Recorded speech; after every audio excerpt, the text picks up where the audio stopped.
Formazione generale dei lavoratori in materia di sicurezza. È questo il titolo del DVD promosso dal Master di primo livello dell'Università Ca' Foscari di Venezia in Scienza e Tecniche della Prevenzione della Sicurezza, che punta ad una formazione di base di tutti i lavoratori in termini di salvaguardia e di tutela.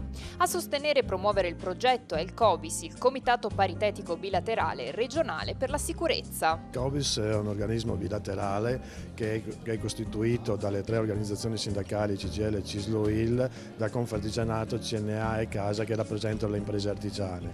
In un settore come il nostro a livello veneto di piccola e media impresa frammentato, e quindi le imprese artigiane che aveva bisogno di avere uno strumento che potesse dare quegli elementi di informazione, di formazione e di intervento sulla sicurezza, in termini anche di capacità dell'impresa di essere un soggetto che poi interviene nel mercato in termini competitivi, in termini di qualità dell'attività, e quindi per arrivare a quella che può essere in termini generali la responsabilità sociale di impresa, che quindi si pone in un mercato in termini diversi da quella che è la solita visione. Il COBIS rappresenta circa 38.000 aziende e 140.000 lavoratori.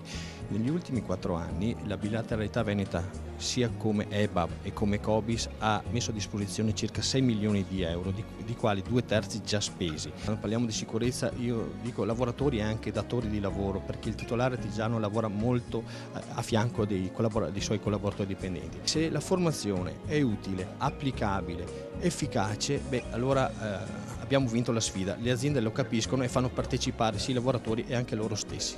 Sfida che porta agli ottimi risultati ottenuti anche grazie ad un'intensa opera di contrasto dei soggetti interessati INAIL e Spisal, ma anche grazie all'impegno delle associazioni di categoria.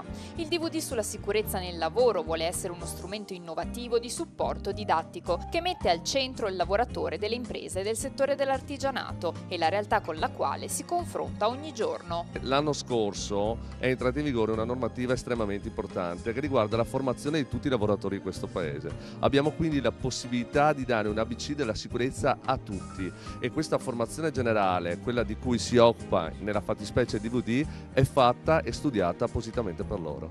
Come è strutturato? Il DVD è strutturato in 234 cartelle, è strutturato con 10 filmati, è strutturato con 7 interviste. All'interno del DVD noi abbiamo anche introdotto una serie di attività quali la risoluzione dei problemi, l'analisi di casi, lo studio di situazioni, tutte attività insieme a test che siano in grado di catturare l'attenzione degli studenti, che oggi sono i nostri lavoratori.